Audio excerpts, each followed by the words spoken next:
मैं जितना सीखा है उस पर कुछ क्वेश्चंस करते हैं। तो क्वेश्चंस तो मैं ऐसे बोलते जाऊंगा, तो आप पॉज कर करके सुन लिया करना क्वेश्चन, उसको फिर फ्रेम कर लिया करना है। टाइम बचाना है अपन को, क्विक रिवीजन करना है, इसलिए ऐसे करते हैं। सपोज बोलता है, एक क्वेश्चन आता है आपके सामने कि a particle performs SHM on the x axis on a line of total length 8 centimetre, ठीक है, and it starts from its positive extreme which is located at 10 centimeter on the x-axis, ठीक है। if its time period is pi second, then find its equation of instantaneous position, यानी position हमें बतानी है time t पर कहाँ होगा ये पार्टिकल, ठीक है। तो जैसे ही हमने सुना 8 सेंटीमीटर की टोटल लाइन है, इसका मतलब ये हुआ कि इस टोटल लाइन का आधा 4 सेंटीमीटर एम्पलीट्यूड हो गया। तो आप अपना फ्रेमिंग स्टार्ट कर दो, पिक्चराइजेशन स्टार्ट करो। मेन पोजीशन यहाँ होगी, मेन पोजीशन यहाँ हुई, और यहाँ से 4 इधर और 4 इधर, है ना। टोटल लाइन 8 सेंटीमीटर की है, तो अगर ये 10 है तो 10 में से 4 माइनस करेंगे तो यहाँ क्या जाएगा 6 सेंटीमीटर, यानी 6 सेंटीमीटर। तो ये पोजीशन हो गया। 6 में से 4 माइनस करेंगे तो ये 2 आ जाएगा। इसका मतलब है कि ओरिजिन आपका जो है एक्स कोऑर्डिनेट सिस्टम का, वो यहाँ कहीं, ठीक है। ये x axis, y axis, origin set हो गया, मेन पोजीशन सेट हो गई, ये पॉजिटिव एक्सट्रीम आपको दिया हुआ है ना। अब इसका इक्वेशन आपको बनाना है। तो सबसे पहली चीज, कहाँ से स्टार्ट कर रहा है particle t is equal to 0 पर यहाँ पर है, ठीक है। तो सबसे पहली चीज ये है कि आपको यहाँ का इक्वेशन क्या लगेगा, बोलो। अगर पॉजिटिव एक्सट्रीम से कोई स्टार्ट करता है तो a sin omega t, a cos omega t, minus a sin omega t या minus a cos omega t। तो answer is a cos omega t। Positive extreme से स्टार्ट करता है तो आपके दिमाग में ये आ जाना चाहिए कि इक्वेशन लगेगा a cos ओमेगा t। अब दूसरा, जो पिछली क्लासेस में हमने आपको बताया था कि अगर मेन पोजीशन शिफ्टेड है, यानी ओरिजिन पर नहीं है, ठीक है, तो आपको कैसे काम करना होगा यहाँ पर।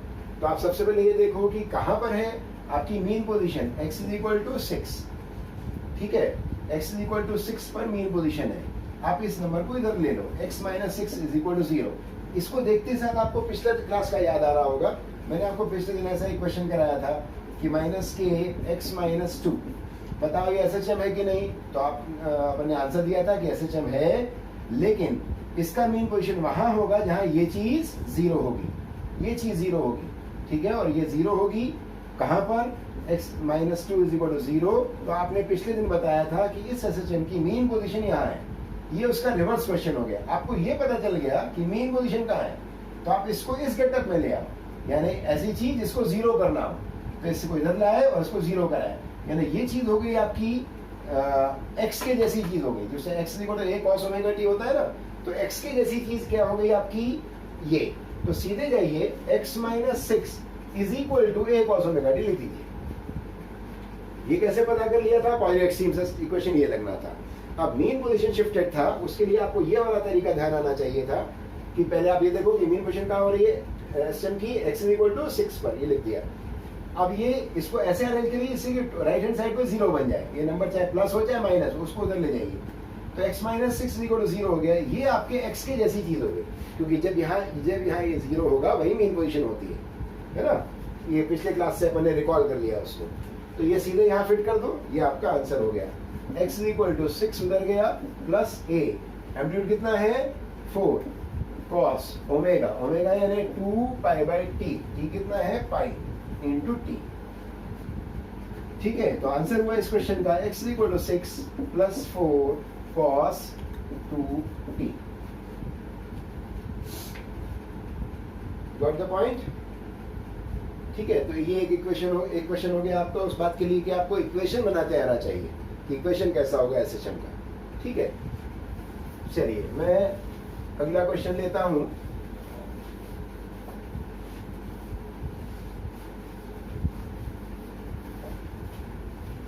अगला एक पॉपुलर क्वेश्चन है, two particles perform SHMs of same frequency on parallel lines and they cross each other at a position half of their amplitude.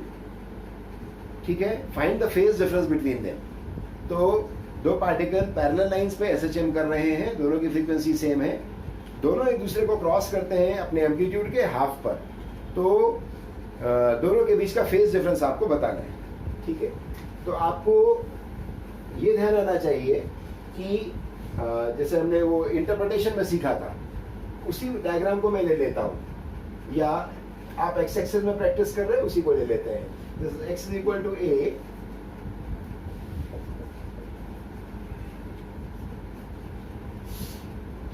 ठीक है, तो ऐसी दो लाइंस हैं, दोनों लाइंस पर पार्टिकल, दो पार्टिकल से एसोसिएशन कर रहे हैं, दोनों एम्पलीट्यूड के हाफ पर, यानी a/2, यानी इस पोजीशन पर, a/2 की पोजीशन पर एक दूसरे को क्रॉस करते हैं, यानी एक ऐसा जा रहा होगा तो दूसरा ऐसा आ रहा होगा। ठीक है, a/2 से आपको ध्यान आ जाना चाहिए sin 30 डिग्री का केस, है ना, वो याद रखो, क्योंकि बाकी सब वही आपको मालूम है, ट्रिग्नोमेट्रिक रेशियोज में डेफिनेट कुछ ही एंगल है, sin 30 इतना, sin 45 इतना, बहुत कम क्वेश्चंस बनते हैं, हर कुछ एंगल नहीं दे सकता कोई भी आपसे पूछने वाला। तो इसको अच्छे से याद रखो कि मीन पोजीशन से अगर a/2 पे हो तो ये 30 डिग्री का फेज का केस है, यानी इसकी फेज हो गई आपकी 30 डिग्री। ठीक है, इसकी फेज कौन बताएगा, इसकी फेज कौन बताएगा, ये लौट रहा है मीन पोजीशन की ओर, तो आपको याद आना चाहिए ये पार्टिकल वहां जा चुका है और फिर लौट रहा है, इसका मतलब 90 प्लस ये वाला एंगल कितना होता है, 60। ठीक है, ये 30 होता है, 30 की फेज होता है ये, तो ये बचा हुआ कितना होता है, 60, तो 90 प्लस 60, यानी इसकी फेज कितनी हो गई, φ2 इज इक्वल टू 90 प्लस 60, यानी 150 डिग्री। ठीक है, 150 डिग्री की फेज इसकी कहलाई और इसकी फेज कहलाई 30 डिग्री की। अब बताइए फेज डिफरेंस कितना हुआ दोनों के बीच में, 150 minus 30, so delta phi is equal to this minus this, 120 degree. ठीक है, फेजर डायग्राम से अगर देखें तो आपको सर्कुलर मोशन ध्यान आ जाना चाहिए, और वहां से आपको ये ध्यान आना चाहिए कि 30 डिग्री की पोजीशन में एक पार्टिकल यहाँ पर है, ठीक है, और 150 डिग्री पर दूसरा पार्टिकल होगा, वो यहाँ पर होगा। ठीक है ना, तो ये एसिस्टेंट वाला पार्टिकल एक जा रहा है और ये वाला पार्टिकल लौट रहा है, इसका एंगल इसका साथ ये देता है जिसका एंगल 30 डिग्री होता है, इसका साथ ये वाला सर्कुलर मोशन वाला पार्टिकल देता है जिसका एंगल 150 डिग्री होता है। This is 150 minus 30, this बीच वाला एंगल is 120 डिग्री। यहाँ से भी देख सकते हो आप, है ना, तो ये ऐसा याद रहेगा तो फटाफट ये क्वेश्चन सॉल्व हो जाएगा। बड़ा पॉपुलर क्वेश्चन है, याद हो गया सबको। The phase difference between these two particles will be 120 degree. अगले क्वेश्चन में ऐसा लेते हैं, two particles perform simple harmonic motion on parallel lines. They both have same amplitude a. Their mean positions are separated by a distance x naught which is greater than a, है ना। तो इतना जितना आपने बोला उतने को पहले फ्रेम कर लें। दो पार्टिकल्स हैं, दोनों एसएचएम कर रहे हैं और पैरेलल लाइंस, दोनों की जो मीन पोजीशंस हैं, उन मीन पोजीशंस के बीच का जो डिफरेंस है, डिस्टेंस है, that is x not, it is greater than a। Amplitude इसका भी a है, इसका भी a है, एम्पलीट्यूड दोनों का सेम है, लेकिन जो मीन पोजीशंस हैं दोनों की, उनके बीच का सेपरेशन x नॉट है which is greater than a। तो ये है एक और चीज़ दी हुई है उसमें, वो ये कि the maximum separation between the two particles at any moment is x not plus a, है ना। ये दोनों पार्टिकल्स के बीच का मैक्सिमम सेपरेशन है, इससे ज़्यादा सेपरेशन इनके बीच में कभी नहीं होता, ये मैक्सिमम सेपरेशन है x नॉट प्लस a। ठीक है, find phase difference between them. Okay, तो एक पार्टिकल यहाँ इसमें चलना है, एक पार्टिकल को यहाँ चलना है, दोनों के मीन पोजीशन के बीच के जो डिस्टेंस है वो a से ज़्यादा है। ठीक है, मैक्सिमम डिस्टेंस दोनों पार्टिकल के बीच का x नॉट प्लस a होना है, ये x नॉट है प्लस a होना है। तो बेहतर होगा कि हम लोग ये कर लें कि x नॉट अगर यहाँ से यहाँ तक की डिस्टेंस है तो इसका a/2 इधर ले लेते हैं, a/2 इधर ये पोजीशन ले लेते हैं और इसमें a/2 इधर ले लेते हैं, ये दो पोजीशन। तो अगर ये a/2 है, ये a/2 है, ये a है आपका टोटल, है ना, यहाँ से यहाँ तक a/2 ले लिया आपने और इसको भी आपने a/2 ले लिया, तो ये हो गया मैक्सिमम, यानी ये जो दो पोजीशंस हो गई, इन दोनों पोजीशंस के बीच की डिस्टेंस जो हो गई that is x0 plus a/2 plus a/2 and x0 plus a। तो जो क्वेश्चन में हमें गिवन है उसको एक तरीके से हमने फ्रेम कर लिया। तो हमारे क्वेश्चन में गिवन इन्फॉर्मेशन के हिसाब से हमने ये सपोज कर लिया कि let the particles are here, एक पार्टिकल यहाँ पर है और दूसरा पार्टिकल यहाँ पर है। अब ये जो x0 प्लस a का सेपरेशन में आपने दो पार्टिकल्स को इमेजिन किया है, ये उनके बीच का मैक्सिमम सेपरेशन है, यानी इससे ज़्यादा कभी नहीं होना चाहिए। तो अब आप ज़रा इनके मोशन की डायरेक्शन को इमेजिन करें कि वो कैसी होगी।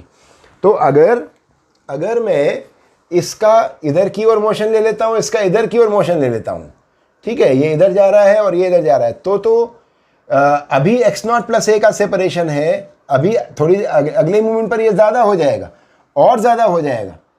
तो यानी ये वाला कंडीशन नहीं हो सकता, क्योंकि हमारे पास हमें कंडीशन क्या दी हुई है, the maximum separation is this, है ना। तो इससे ज़्यादा नहीं होना चाहिए इस, ठीक है। तो ये ऑप्शन गया कि ऐसे मूवमेंट इनका नहीं हो सकता, ठीक है। सेकेंडली, अगर ये हम इन दोनों पार्टिकल्स को ऐसा मूव करता हुआ मान ले, है ना, ये भी नहीं हो सकता, क्योंकि अगर ये ऐसा मूव करते हुए मानते हैं तो इसके एक मूवमेंट पहले क्या था, एक मूवमेंट पहले वो यहाँ रहा होगा और ये यहाँ रहा होगा। ऐसे आ रहे हैं अगर, तो एक मूवमेंट पहले यहाँ था और ये यहाँ था, इसका मतलब सेपरेशन x0 प्लस a से ज़्यादा था, नहीं चलेगा ये भी। x0 प्लस a से ज़्यादा सेपरेशन कभी नहीं है इन पार्टिकल्स के बीच में। तो ये ऑप्शन गया हमारा, ये ऑप्शन गया। अब सिर्फ एक ही बचा कि मतलब दोनों अवे नहीं जा रहे हैं एक दूसरे से, दोनों टुवर्ड्स नहीं जा रहे हैं, दोनों सेम डायरेक्शन में चल रहे हैं, बस एक ही ऑप्शन हमारे पास बचा हुआ है, ठीक है। तो हमने ले लिया कि ये पार्टिकल इधर चल रहा है और ये पार्टिकल इधर चल रहा है। ध्यान रहे, we have discuss all the three possibilities. हमने ये लिया तो भी सेपरेशन x0 प्लस a से ज़्यादा हो सकता था किसी अगले मूवमेंट पर, ऐसा लेने पर इस मूवमेंट से पहले वाले मूवमेंट पर x0 प्लस a से ज़्यादा हो जाता सेपरेशन। तो बचा हुआ एक ही ऑप्शन रह गया हमारे पास कि दोनों सेम डायरेक्शन, चाहे ऐसे ले लो या ऐसे ले लो, दोनों से रिजल्ट्स में कोई फर्क नहीं आना, ठीक है। तो मैंने ये कंसीडर कर लिया, जो बचा हुआ एक ही ऑप्शन हमारे पास है। अब इनकी फेज काउंट कर लो। तो फेज कैसे काउंट करेंगे, इसकी फेज बताइए कैसे गिनते हैं। 90 डिग्री प्लस 60 डिग्री, इसकी फेज कितनी हुई, इसकी फेज कितनी हुई 90 प्लस, ये 30 होता है, a/2 यानी 30, तो ये 60, तो 90 प्लस 60 150 डिग्री। इसकी फेज कितनी हुई 90 प्लस 90 प्लस 30। हमेशा एक ही डायरेक्शन में काम किया करो, mean position a sin omega t वाला। तो मीन पोजीशन से पॉजिटिव डायरेक्शन से स्टार्ट किया, ऐसा काम किया करो, एक जैसा काम कंपैरिजन के लिए। तो 90 प्लस 90 प्लस 30 कितना हुआ 210। तो इसकी फेज है इस समय 210, इसकी फेज है 150। फेज डिफरेंस कितना हुआ 210 माइनस 150 दैट इज 60 डिग्री, ठीक है। Was another good question. चलो बच्चों, अब हम लोग कुछ ऐसे क्वेश्चंस करते हैं इसमें टाइम की कैलकुलेशन होती है। तो उसके लिए सबसे पहले ये दिमाग में लाओ कि ये x इज इक्वल टू 0 है, ये x is equal to plus a है, ये x is equal to minus a है ना। पार्टिकल आपका अगर यहाँ से इधर गया फिर इधर आया और ये लौट कर आया, ऐसे ऐसे ये और ये, है ना। तो ये जो इसमें 4 इक्वल कोऑर्डिनेट्स होते हैं, यानी this then this this and this, ये चारों इक्वल पार्ट्स होते हैं, इनमें इक्वल टाइम लगता है। यानी अगर ये t इज इक्वल टू 0 था तो यहाँ पर क्या हुआ t is equal to t/4, यहाँ पर 2t/4 यानी t/2, 3t/4, 3t/4 और अल्टीमेटली यहाँ 4t/4 यानी t is equal to t। तो ये these are 4 equal segments of t/4 each, है ना।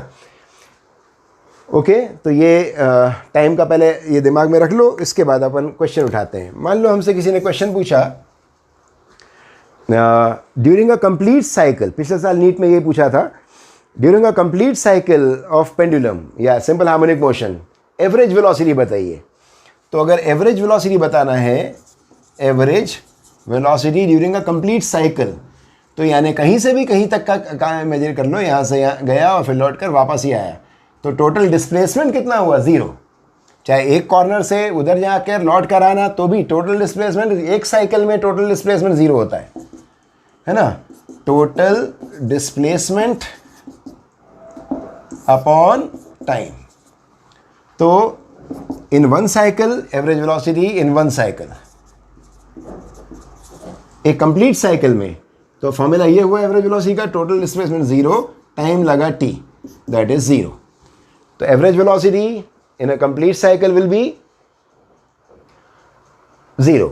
अगर एवरेज स्पीड पूछें, अगर एवरेज स्पीड पूछेंगे तो एवरेज स्पीड क्या होती है? Total distance upon total time. तो डिस्टेंस तो नेगेटिव नहीं होती, तो ऐसे में गया अगर मैं यहां से स्टार्ट करूं, यहां से, तो a 2a, फिर a 3a, फिर a 4a, तो टोटल डिस्टेंस कितनी हुई एम्पलीट्यूड के टर्म्स में? 4a। टाइम कितना लगा? t। तो अगर एवरेज स्पीड पूछेंगे तो इट इज 4a/t। ठीक है। क्वेश्चन नंबर 2, अगर आपसे कोई पूछे कि what is time taken by the particle in travelling from x is equal to 0 to x is equal to a/2, यानी first half of the amplitude, यहां से यहां तक चलने में कितना टाइम लगता है? ठीक है, दिस a/2 की पोजीशन तक में, यहां से यहां तक में x is equal to 0 to x equal to a/2, amplitude के हाफ तक चलने में कितना टाइम लगता है? ये अगर पूछा तो आप सीधे मीन पोजीशन से इक्वेशन उठाइए चलने का, और पोजीशन की जगह a/2 रख दीजिए। उठाया equation, x is equal to a sin omega t, x के क्या रखा? a/2 is equal to a sin omega into time, आपने जो से इट इज t1, है ना। a कैंसिल हो गया, 1/2, 1/2 इज sin 30 मीन्स sin π/6, तो π/6 हो गया और साइन इक्वेट हो गया, है ना, दोनों तरफ से साइन, तो इट इज ओमेगा t1। तो यहाँ से t1 आपको मिला, t1 is equal to π/6 omega, π/6 omega, और अगर ओमेगा को 2π/t लिख दोगे, 2 × 6 12 हो जाएगा, 2π/t, पाई कैंसिल हो जाएगा, t/12, it is t/12 second. ठीक है, तो ये भी रिजल्ट आप याद रखोगे, चाहे एक याद रखो ओमेगा के टर्म्स में या टाइम पीरियड के, कोई भी एक, मैं बोलूँगा कि टी वाला टर्म्स में याद रखो। तो time taken by the particle in travelling from x equal to 0 to x equal to a/2, it is t/12 second. अब अगला क्वेश्चन, अगले क्वेश्चन में मैं आपसे ये बोलूँगा कि a/2 से a तक चलने का टाइम बताइए। इसको आप ऐसे याद रखो, है ना। कैलकुलेट तो कर ही देता हूँ मैं, कैलकुलेट मैं कर ही देता हूँ, delta t from x is equal to a/2 to x is equal to a। आप कैसे निकाल सकते हो? यहाँ से यहाँ तक का टाइम कितना है? t/4, उसमें से ये टाइम अभी अभी आपने याद किया है, फर्स्ट हाफ कितना होता है? t/12, माइनस कर लो, so it is t/4 minus t/12 कितना हो जाएगा? t/6 second. ठीक है, तो इसको ऐसे याद रखो। लेकिन ये सॉल्व तो कर लिया अपन ने कि भाई ये टोटल t/4 था, उसमें से ये वाला टाइम माइनस कर लिया तो ये वाला टाइम आ गया। इसको ऐसे याद रखो। आपको मालूम है कि जब पेंडुलम इस तरीके से ऑसिलेट करता है तो मीन पोजीशन पर इसकी वेलोसिटी सबसे ज़्यादा होती है यहाँ, तो इसलिए ये वाला, ये भी a/2 की डिस्टेंस है, ये भी a/2 की डिस्टेंस है, तो ये वाला पोर्शन वो जल्दी चल लेगा और ये वाला पोर्शन चलने में उसको देर लगेगी। कितनी देर लगेगी? बोलना दुगना टाइम लगेगा, ऐसे याद रखो। अब ये टाइम आपको याद था t/12, t/12 में 2 का इंटू कर लोगे तो वो याद हो जाएगा t/6। तो मीन पोजीशन में जब फास्ट होता है पार्टिकल तो ये फर्स्ट हाफ को जल्दी चलता है, इट इज़ t/12, और रिमेनिंग हाफ को दुगने टाइम में चलता है, दैट इज t/12 इंटू 2 यानी t/6 सेकेंड। तो ये दोनों रिजल्ट्स आपको ऐसे याद होने चाहिए। ठीक है, उससे अगले और क्वेश्चन आप जल्दी कर लोगे। अब जैसे अगर मैंने आपसे पूछा कि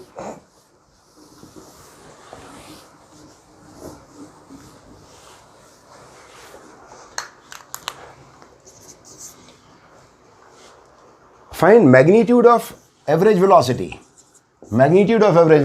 in traveling from x is equal to 0 to x is equal to a। magnitude of average velocity from mean position to any extreme, ठीक है। चलिए, तो मीन पोजीशन से एक एनी एक्सट्रीम आने में डिस्प्लेसमेंट कितना हुआ a, टाइम कितना लगा t/4, इट इज 4a/t, ठीक है। हो गया क्वेश्चन सॉल्व। अगर हमने आपसे पूछा find the magnitude of, find the minimum time taken, find the minimum time taken in travelling a distance of a, find minimum time, find minimum time for t minimum for completing a distance a। Imagine करिए कि a की distance particle को कब चलाया जाए जिससे कि particle को सबसे कम टाइम लगे। अगर यहां से यहां तक की ये अपन इमेजिन करते हैं तो आपको मालूम है कि यहाँ फास्ट होता है, यहाँ पर स्लो हो जाता है, ठीक है। सबसे ज़्यादा स्पीड कहाँ पर होती है पार्टिकल की, सिंपल हार्मोनिक मोशन में, मिड रीजन में, यहाँ मैक्सिमम होती है। तो सबसे कम टाइम लगने वाली अगर जब बात होगी तो हम क्या करें, यहाँ पर इस पॉइंट के अराउंड ही हम एक ही डिस्टेंस को पता करें तो बेहतर ये होगा, मतलब यही सही चीज़ होगी कि अगर हम, क्योंकि मिड रीजन में ही या मिड पॉइंट पर सबसे ज़्यादा होती है स्पीड, और फिर यहाँ से जैसे जैसे एक्सट्रीम की ओर आता है पार्टिकल, स्पीड कम होती जाती है, फिर लौटता, रुकता है और फिर लौटता है। ऐसे यहाँ पर भी इधर जाएगा, स्लो होता जाएगा, रुकेगा और फिर लौटेगा। तो फास्ट सबसे यहाँ मिड रीजन में स्पीड होती है।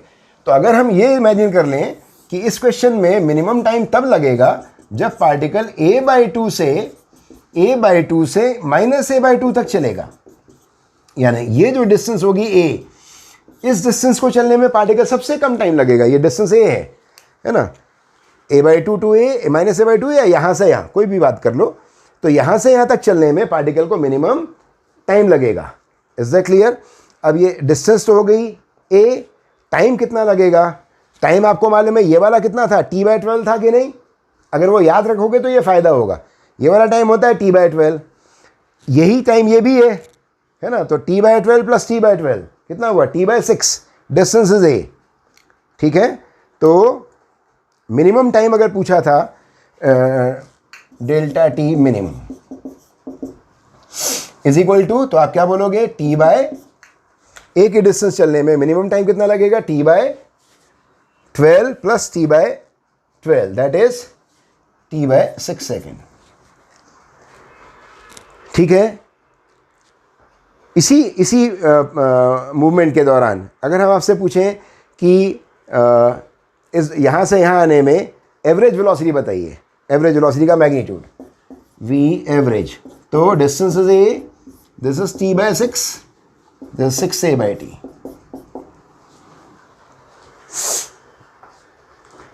ठीक है। तो अब देखो अगला क्वेश्चन देता हूँ कि पार्टिकल को एक्सट्रीम से हाफ ऑफ द एम्पलीट्यूड यहाँ तक आता है अगर, तो यहाँ से यहाँ तक आने में उसकी एवरेज वेलोसिटी कितनी होगी, तो v average magnitude is equal to, ये डिस्प्लेसमेंट कितना हुआ, a/2, टाइम आपको याद होगा तो बहुत फ़ायदा होगा। अच्छे से मैं बोल रहा हूँ, अच्छे से याद रखो कि 0 to a/2 t/12 होता है, और ये उसका double t/6,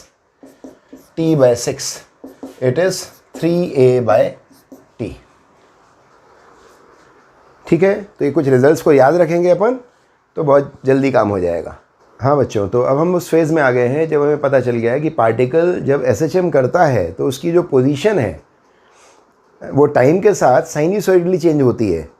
a sin x equal to a sin omega t हो, या x equal to a cos omega t हो, या -a cos ओमेगा टी हो, -a sin ओमेगा टी हो, या से a sin omega t plus 30 degree हो, a sin omega t -60 degree हो, ये सब सिंपल हार्मोनिक मोशन है।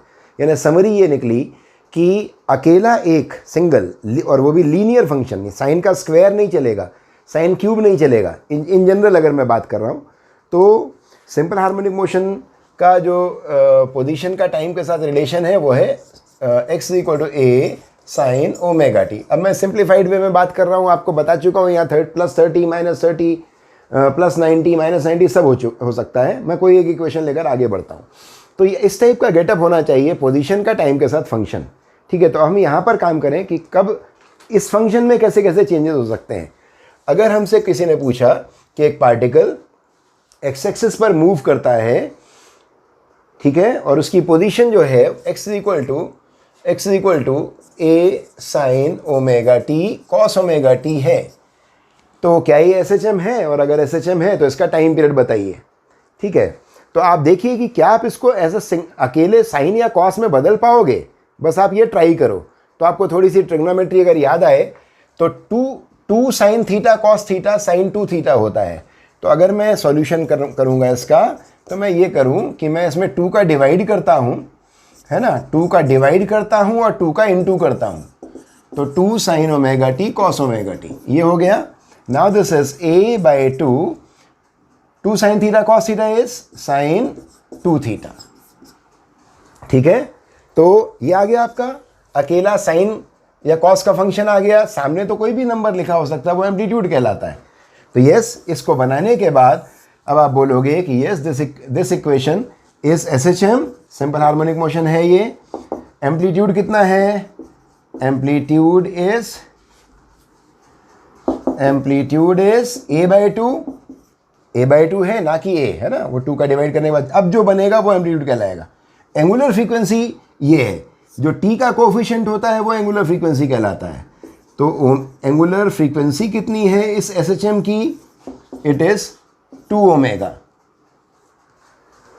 ठीक है ना, तो ये एंगुलर फ्रीक्वेंसी कहलाएगी और ये एम्पलीट्यूड कहलाएगा।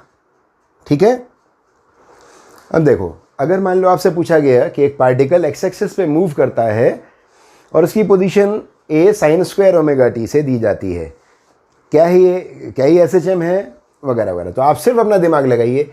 क्या इसको ऐसे में बदल पाओगे आप, सिंगल साइन सिंगल लीनियर में, इस फॉर्मेट में? कोशिश करते हैं।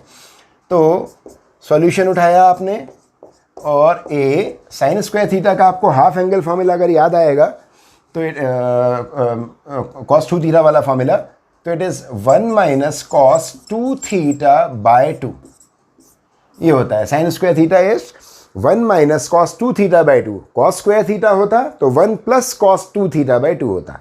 ये किया आपने, it is a by 2 minus a by 2 cos 2 omega T.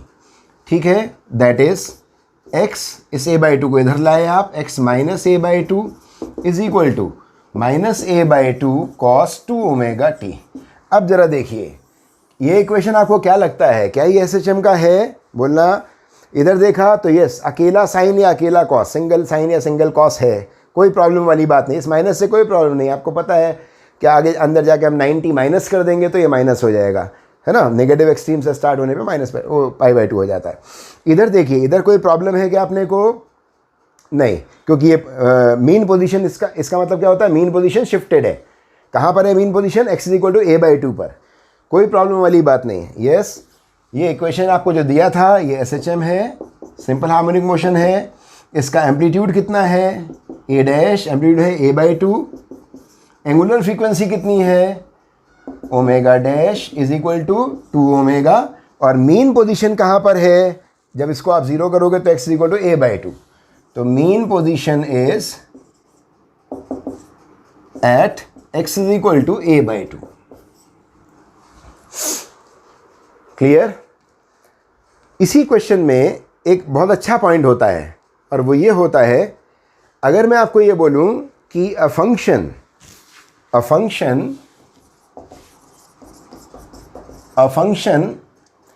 Is given as x is equal to a sine square omega T.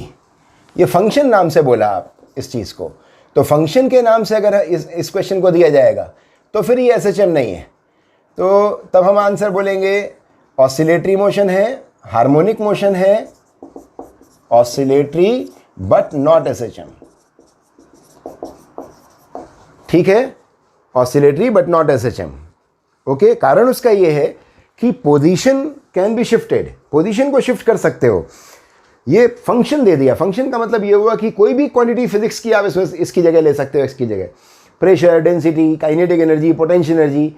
और ये क्वांटिटीज़ कई ऐसी हैं जिनको आप शिफ्टिंग नहीं कर सकते कि उसको हम यहाँ पर 0 मान लें, इसका नहीं कर सकते आप ये काम। तो यही क्वेश्चन अगर फंक्शन के नाम से देता है तो आंसर होगा oscillatory motion but not SHM। ठीक है, उस ऑसिलेटरी मोशन का भी जो एंगुलर फ्रीक्वेंसी आएगी वो 2 ओमेगा ही आएगी। बदलेंगे उसको ऐसे ही बदलेंगे, ऐसे ही बदल कर लाएंगे, लेकिन ये शिफ्टिंग जो है वो उसकी नहीं हो पाएगी। तो ये सेम क्वेश्चन अगर ऐसा है, पोजीशन के नाम से देगा तो आंसर ये होगा, और फंक्शन के नाम से देगा तो आंसर ये होगा। अब अगर मान लो क्वेश्चन दिया, a particle moves along x axis and the position is given as a sin q omega t, तो अब ये थोड़ा सा यहाँ मैथ्स इन्वॉल्व हो जाती है, और नीट के स्टूडेंट्स को मैथ्स इतना फॉर्मूले की ज़रूरत नहीं है। 3 sin theta minus 4 sin cube theta is sin 3 theta होता है, ज़रूरत नहीं, सीधे मना कर देना, बोला ये साइन है तो हार्मोनिक तो है, यानी इसका आंसर होगा it is harmonic function, oscillatory function but not SHM, oscillatory but not SHM, क्योंकि इसको आप सिंगल साइन या सिंगल कॉस में नहीं बदल पाओगे। क्लियर? अब कुछ क्वेश्चंस ऐसे हैं जिसमें सिंपल हार्मोनिक मोशन का सुपरपोजिशन होता है, ठीक है। फॉर एग्जांपल अगर मैंने बोला x is to a sine omega t plus b cos omega t, तो दिस इज एक्चुअली ये भी SHM है और ये भी SHM है, एडिशन यानी सुपरपोजिशन हुआ, दो SHM सुपर इम्पोज होकर एक सिंगल SHM बना रही हैं। तो इसको सॉल्व करने का तरीका होता है वेक्टर एडिशन, यानी superposition of SHMs is solve by vector method. और वेक्टर मेथड में आपको ये जो मैग्नीट्यूड है, ये जो एम्पलीट्यूड है, उसको मैग्नीट्यूड मानना है, और साइन वाला जो रेफरेंस लाइन होता है मेन, जब अपना a साइन ओमेगा टी पढ़ते हैं, ओमेगा टी के आगे जो यहाँ एंगल लिखा होता है उस वेक्टर का आपको वो एंगल मानना है। तो जैसे मैं इसको सॉल्व करने निकलूँगा तो ऐसे काम करूँगा, ये मैंने वेक्टर डायग्राम बनाना शुरू किया, ठीक है, ये 0 डिग्री की लाइन, तो साइन ओमेगा टी प्लस 0 है ना, तो इसका एंगल 0 और मैग्नीट्यूड कितना है a, तो मैं a एम्पलीट्यूड का वेक्टर ये बनाऊंगा, a एम्पलीट्यूड का वेक्टर ये बन गया 0 डिग्री की लाइन पर, क्योंकि इसका इनिशियल फेज 0 था, a का वेक्टर ये बन गया। दूसरे वेक्टर का मैग्नीट्यूड है b, और कॉस ओमेगा टी आपको पता है, इसको साइन में बदलेंगे तो क्या होगा, अंदर 90 ऐड हो जाएगा, प्लस कॉस का मतलब होता है अंदर 90 का ऐड होना। Is that clear? तो इसकी इनिशियल फेज कितनी है, 90 डिग्री। तो दूसरा वेक्टर बनाऊंगा ऐसा 90 डिग्री पे बनाऊंगा, ये हो गया आपका b, यानी इस SHM को मैंने ऐसा रिप्रेजेंट कर दिया, इसको ऐसा रिप्रेजेंट कर दिया।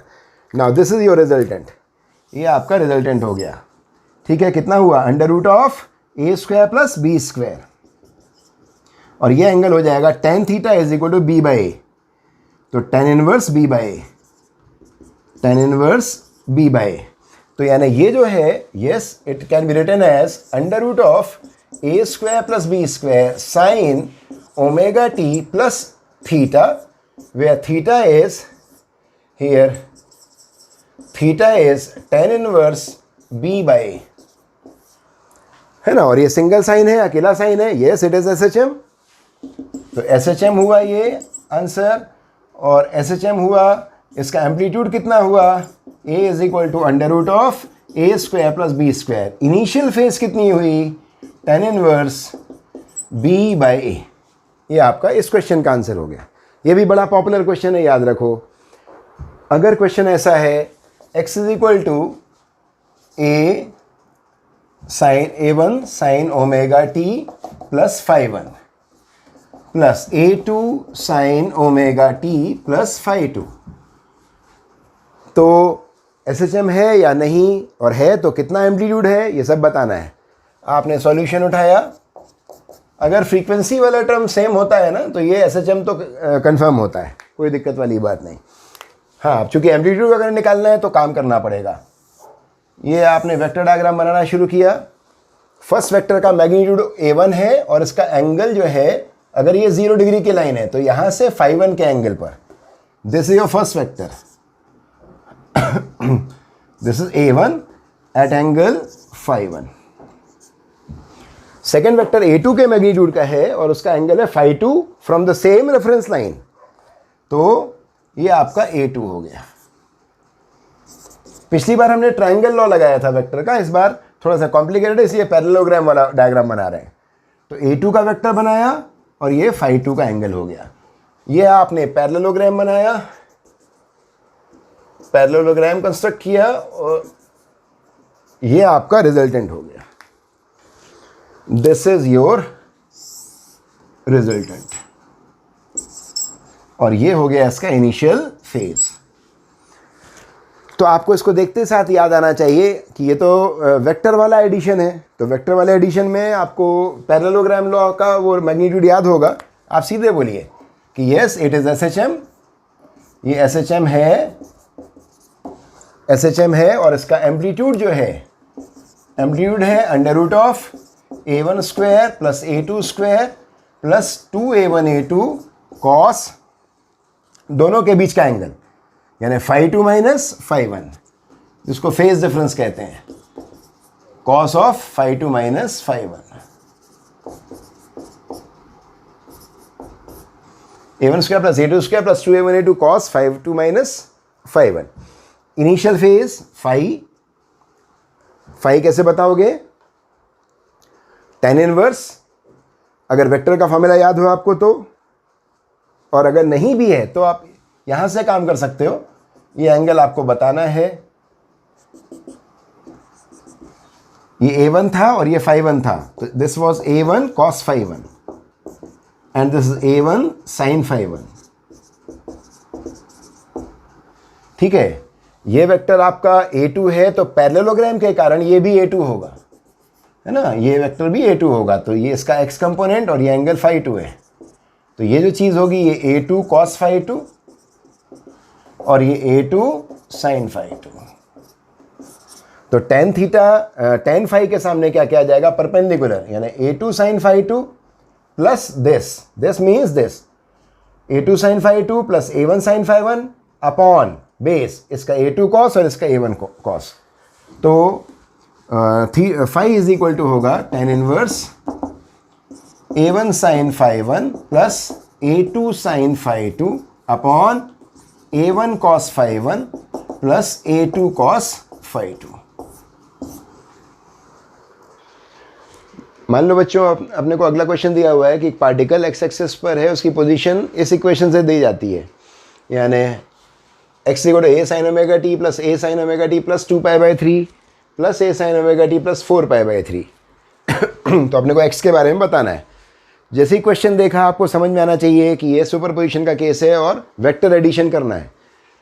साइन ओमेगा टी वाले वेक्टर को रेफरेंस पे लिया तो a का इसका मैग्नीट्यूड हो गया और ओमेगा टी प्लस 0 यानी 0 डिग्री के लाइन पे इसको दिखाया। सेकंड वेक्टर का मैग्नीट्यूड a है और वो साइन ओमेगा टी के रेफरेंस लाइन से 0 डिग्री के रेफरेंस लाइन से 2π/3 यानी 120 डिग्री के एंगल पर है। तो 120 आप कैसे बनाओगे? इसकी डायरेक्शन ये जा रही है, इस डायरेक्शन से 120 यानी ऐसे बनाओगे, है ना। दिस इज 2π/3, ये भी a का है और ये एंगल हो गया आपका 2π/3। अब थर्ड वेक्टर जो है वो a का है, लेकिन उसका रेफरेंस लाइन से एंगल आपका 4π/3 है, यानी 2π/3 प्लस 2π/3 4π/3। तो अगर आप 2π/3 पे ऑलरेडी टर्न हो चुके हो तो इस लाइन से आप 2π/3 बनाइए, तो 90 और फिर 30 120 और 120 बनाओगे तो आपको मालूम है आप वापस यहीं पर आ जाओगे। तो ये थर्ड वेक्टर बनाया तो एक क्लोज ट्रायंगल बन गया। इसका मतलब है कि इन तीनों वेक्टर्स का रिजल्टेंट कितना हुआ? 0। x is equal to 0 means particle is not changing its position with time, particle is at rest, ना कि SHM है। तो ये तीन सुपरपोजिशन SHM का सुपरपोजिशन था, लेकिन पार्टिकल कैसा मिला आपको? रेस्ट पर। अब बच्चों अपन कुछ क्वेश्चन ऐसे करते हैं जिसमें फेज डिफरेंस की बात होती है। तो ये हमने लिया क्वेश्चन, हमने पूछा कि एक पार्टिकल है जिसकी position x1 is equal to a sin omega t plus φ1 है। दूसरा पार्टिकल है वो भी SHM कर रहा है, उसका एम्पलीट्यूड 4a है sin ओमेगा t प्लस φ2। ठीक है, इन दोनों के बीच में फेज डिफरेंस बताइए। तो आपको बताया था हमने कि जो कंप्लीट एंगल होता है वो फेज कहलाता है। ठीक है, तो साइन दोनों में ही है। अगर यहाँ पर मान लो कॉस होता तो मैं पहले यहाँ साइन लिखता और अंदर 90 ऐड कर देता, है ना, जिससे कि जब हम कंपैरिजन करते हैं तो दोनों का बेस रेफरेंस पोजीशन सेम होना चाहिए। तो साइन इसमें भी लिखा हुआ है, साइन इसमें भी लिखा हुआ है, कोई दिक्कत नहीं, बढ़िया, रेफरेंस पोजीशन दोनों की सेम है। सीधे फेज को उठाइए और सब्ट्रैक्ट करिए। तो फेज डिफरेंस कितना हुआ इन दोनों के बीच में? फेज डिफरेंस हुआ दिस माइनस दिस और दिस माइनस दिस, मॉडुलस से लेना। तो अल्टीमेटली जब सब्ट्रैक्ट करोगे तो ओमेगा टी कैंसिल हो जाएगा और अल्टीमेटली बनेगा φ1 माइनस φ2 या φ2 माइनस φ1। प्लस में आया प्लस, लीड करना या लैग करना वो उससे पता चल जाता है। इंपॉर्टेंट बात ये है कि जो ये फेज डिफरेंस आपने निकाला उसमें देखो ओमेगा नहीं आया या ओमेगा टी वाला टर्म कैंसिल हो गया, यानी this phase difference does not depend upon time, this phase difference does not depend upon time, यानी टी रेस्पॉन्स 0 पे डिपेंड कर रहा है। यानी ये कह सकते हैं कि ये फेज डिफरेंस टाइम पे डिपेंड नहीं करेगा, यानी टाइम के साथ चेंज नहीं होगा।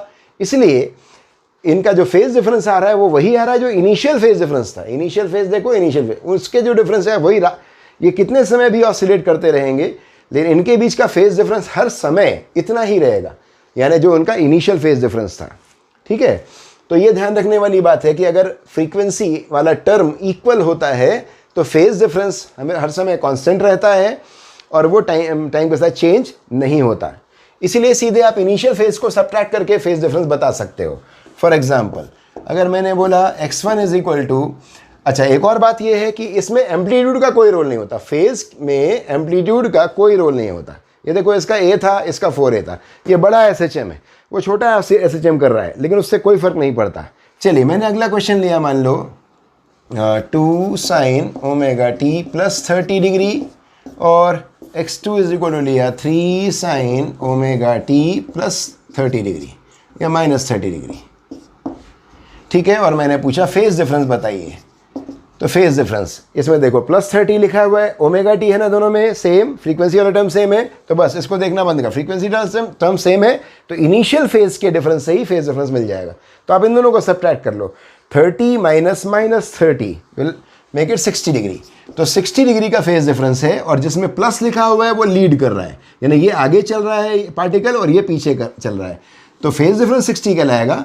एंड 1 नंबर वाला पार्टिकल जो है, फर्स्ट पार्टिकल जो है वो आपका लीड कर रहा है, 1 leads ahead of 2 by 60 degree, ऐसा बताएंगे। इसीलिए मैंने जब वहाँ पर बोला था तो जब समझा रहा था तो वो डिफरेंस आपका आ जाए, उसके बाद आप बता सकते हो, वो प्लस में भी बोल सकते हो, माइनस में भी बोल सकते हो, वो डिपेंड करता है लीडिंग बोल रहे हो लैगिंग बोल रहे हो, है ना। तो ये हो गया फेज डिफरेंस का कैलकुलेशन, इस तरीके से कर लेंगे। ठीक है, अब जो थोड़ा ज़्यादा अच्छा सवाल होता है वो ये होता है जिसमें ओमेगा का टर्म डिफरेंट हो। अगर मान लो इसमें मैं ओमेगा 1 कर देता हूँ, इसमें ओमेगा 2 कर देता हूँ और अब फेज डिफरेंस पूछता हूँ, तो क्या होगा, फेज डिफरेंस जब आप निकालोगे तो phase is this complete angle, जब आप इसको सब्ट्रैक्ट करोगे तो इस बार फेज डिफरेंस आएगा omega 1 minus omega 2 into T plus 5 minus 5 यानी इस बार का फेज डिफरेंस जो है वो टाइम पे डिपेंड कर रहा है, यानी 1 2 3 4 जैसे जैसे टाइम चेंज होता जाएगा वैसे वैसे ये चेंज होगा। तो इस बार फेज डिफरेंस जो है वो टाइम के साथ कंटिन्यूसली चेंज होगा, यानी वो कांस्टेंट नहीं रहेगा। ठीक है, तो इसलिए इस बार अगर कोई फेज डिफरेंस पूछता है तो वो उस टाइम की बात करेगा जिस टाइम पे उसको निकालना है, तो वो हमें यहाँ रखना पड़ेगा। इस बार सिर्फ इससे काम नहीं चलेगा। ठीक है, तो और इसमें होता ये है कि जब दो पार्टिकल्स अगर मान लो पैरेलल लाइन पे एसएचएम कर रहे हैं, ठीक है, पैरेलल लाइन पे एसएचएम कर रहे हो, जो फास्ट होगा, क्योंकि पाथ तो वही है, तो जो फास्ट होगा वो हमेशा एक साइकिल ज़्यादा चल लिया करेगा दूसरे वाले से, तो हमेशा फिर वो साथ में आ जाया करेगा। फिर एक साइकिल वो ज़्यादा चलेगा जो फास्ट वाला पार्टिकल है, जब वो एक साइकिल एक्स्ट्रा चल लेगा, क्योंकि पाथ तो उतना ही है ना, उसी रास्ते पे तो दोनों को ही चलना है, पैरेलल चल रहे हैं दोनों लोग, तो जब वो स्पीडी पार्टिकल एक साइकिल एक्स्ट्रा चल लेगा तो वो साथ में आ जाया करेंगे। हाँ बच्चों, तो अब जैसे अभी हमने जो पॉइंट देखा था कि अगर फ्रीक्वेंसी डिफरेंट हो तो कैसे काम करेंगे। एक अच्छा क्वेश्चन ये होता है, there are 2 pendula 100 centimetre long and another 120 centimetre long, दोनों पेंडुलम को सेम फेज में रिलीज़ किया गया एट द सेम मोमेंट, यानी ये मान के चलो कि दोनों ये टंगे हुए थे और आपने दोनों को एक साथ एक थप्पड़ मार दिया, तो दोनों मेन पोजीशन से अपने चल दिए। ठीक है, अब होगा ये कि दोनों का लेंथ अलग अलग है। टाइम पीरियड का फॉर्मूला क्या है, time period is equal to 2 pi root of L by g. Length अगर डिफरेंट है तो टाइम पीरियड डिफरेंट होगा, टाइम पीरियड डिफरेंट होगा तो फ्रीक्वेंसी डिफरेंट होगी। तो आपका वही पॉइंट लग जाएगा जो अभी हमने देखा था कि वो दोनों जैसे ही आप रिलीज़ करोगे तो उसके बाद दोनों आगे पीछे हो जाएंगे, जो स्पीड वाला होगा वो आगे निकल जाएगा और वो स्लो वाला पीछे चल रहा होगा, तो अल्टीमेटली उनके फेजेस डिस्टर्ब हो जाएंगी। अब कब दोनों दोबारा सेम फेज में दोनों आएंगे, जब स्पीडी पार्टिकल एक साइकिल एक्स्ट्रा चल लेगा, क्योंकि पाथ वही है, वहीं पे चलना मिलना है, बिछड़ना है उनको, तो एक साइकिल एक्स्ट्रा जब चलेगा तो मिलेंगे, फिर एक बार एक्स्ट्रा चलेगा तो फिर दोबारा मिलेंगे। तो पहली बार अगर मिलना है तो क्वेश्चन आपसे ये पूछेगा कि दोनों को रिलीज किया गया after how many oscillations of longer pendulum या शॉर्टर, कोई एक बोलेगा। तो मान लो मैं बोलता हूं कि लॉन्गर पेंडुलम के कितने ऑसिलेशन के बाद दोनों पहली बार फिर से मिलेंगे सेम फेज में, ठीक है। तो इसके ऑसिलेशन मेरे को निकालना है, तो लेट इट इज एन। तो मान लीजिए कि ये जो आपको निकालना है इसके ऑसिलेशंस आपने मान लिए let after n oscillations, okay. अब ये आपको देखना होगा कि ये स्पीडी है कि ये स्पीडी है, क्योंकि अगर ये स्पीडी है तो ये एक एक्स्ट्रा चलेगा, तो अगर इसके आपने n माने हैं तो उसके n-1 होंगे, और अगर ये स्लोअर निकला तो उसके फिर एक ज़्यादा होंगे, क्योंकि एक का ही डिफरेंस होना चाहिए ऑसिलेशंस में, ठीक है। तो देखो लेंथ के अंडर रूट के डायरेक्टली प्रोपोर्शन है टाइम पीरियड, तो जिसकी लेंथ ज़्यादा होगी उसका टाइम पीरियड ज़्यादा होगा। टाइम पीरियड ज़्यादा होगा मतलब एक ऑसिलेशन में उसको ज़्यादा टाइम लगेगा। ज़्यादा टाइम लगने का मतलब है कि वो स्लो होगा, यानी longer pendulum has more time period means more time to complete one oscillation, means is a slower particle.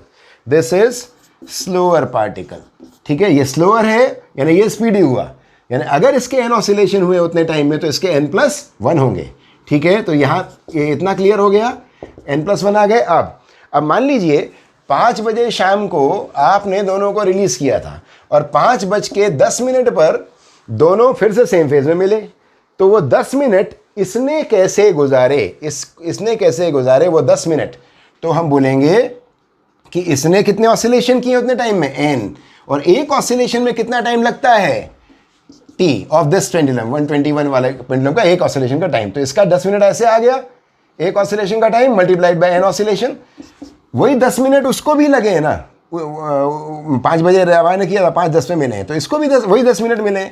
इसने वो 10 मिनट कैसे गुजारे, n+1 ऑसिलेशंस ऑफ किसका, टाइम पीरियड ऑफ 100 सेंटीमीटर वाला पेंडुलम, ठीक है।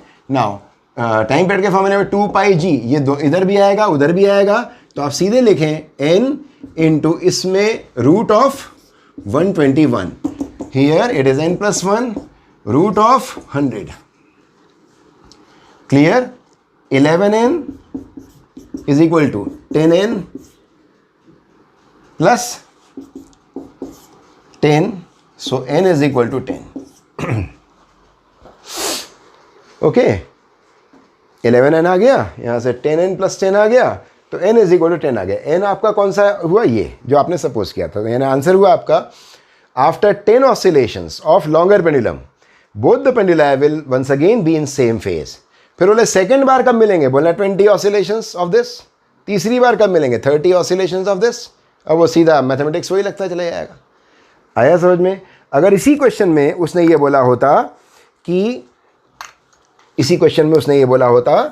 कि शॉर्टर पेंडुलम के कितने ऑसिलेशन के बाद दोनों मिलेंगे, तो आप इसको n मानते और उसको n-1, क्योंकि वो स्लो है, एक का डिफरेंस होना है। फिर वही n into root of 100 is equal to n-1 root of 121, 10n is equal to 11n minus 11, that is n is equal to 11। यहाँ से भी वही आंसर आता जो आपने वहाँ से निकाला, इसके 10 मतलब इसके 11 हुए कि नहीं, तो यहाँ से काम शुरू करते तो इसके सीधा इसका आ जाता है 11 ऑसिलेशंस, इसके 10 ऑसिलेशंस के बाद और इसके 11 ऑसिलेशंस के बाद दोनों सेम फेज में फिर से मिलेंगे, ओके।